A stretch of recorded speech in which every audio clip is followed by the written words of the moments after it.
बुलेटिनची सुरुवात एका महत्त्वाच्या बातमीने आपण करूयात। आदित्य ठाकरे राज्य निवडणूक आयोगाच्या भेटीला पोहोचलेले आहेत। मुंबई महानगरपालिका निवडणुकीच्या पार्श्वभूमीवर ते आता निवडणूक आयोगाची भेट घेत आहेत। प्रारूप मतदार याद्यांच्या संदर्भात आदित्य ठाकरे यांच्याकडून अनेक प्रश्नचिन्ह उपस्थित करण्यात आली आहेत। थोड्याच वेळामध्ये आदित्य ठाकरेंची पत्रकार परिषद देखील होणार आहे। या पत्रकार परिषदेत आदित्य ठाकरे नेमकं काय बोलतात ते पाहणं देखील तितकंच महत्त्वाचं असेल।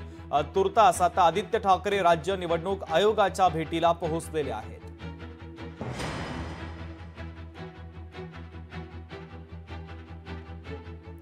तर महत्त्वाची बातमी आपण पाहतोय, आदित्य ठाकरे राज्य निवडणूक आयोगाची भेट घेत आहेत। मुंबई महानगरपालिका निवडणुकीच्या पार्श्वभूमीवर ही भेट आहे। प्रारूप मतदार याद्यांच्या संदर्भात आदित्य ठाकरे यांच्याकडून अनेक प्रश्नचिन्ह उपस्थित करण्यात आले आणि आता निवडणूक आयोगासोबत ते चर्चा करतायत आणि त्यानंतर थोड्याच वेळामध्ये आदित्य ठाकरे पत्रकार परिषदही घेणार आहे। या पत्रकार परिषदेत पुन्हा आदित्य ठाकरे निवडणूक आयोगाच्या कार्यप्रणालीवर काही प्रश्नचिन्ह उपस्थित करतात का हे पाहणं देखील तितकंच महत्त्वाचं असेल।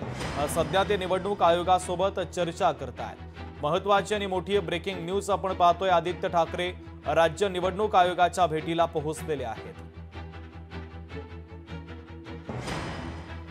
मुंबई महानगरपालिका निवडणुकीच्या पार्श्वभूमीवर आदित्य ठाकरे आता निवडणूक आयोगातील अधिकाऱ्यांची भेट घेतात आहे, त्यांच्यासोबत चर्चा करतात आहे। तर प्रारूप मतदार याद्यांच्या संदर्भात अनेक प्रश्नचिन्ह आदित्य ठाकरेंनी उपस्थित केले आणि आता थोड्याच वेळात आदित्य ठाकरे पत्रकार परिषद सुद्धा घेणार आहे।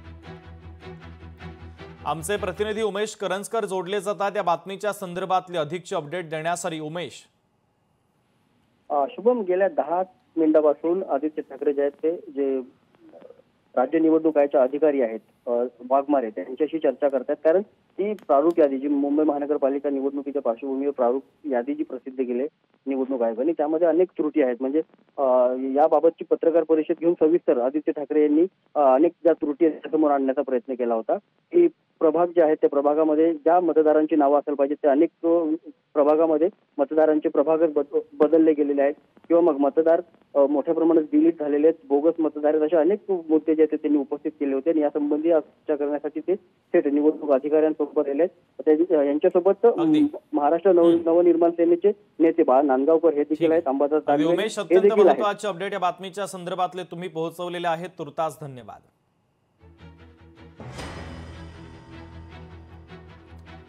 तर थोड्याच वेळात आदित्य ठाकरेंची पत्रकार परिषद देखील होणार आहे। मुंबई महानगरपालिका निवडणुकीच्या पार्श्वभूमीवर ते आता निवडणूक आयोगाची भेट घेतात आहे।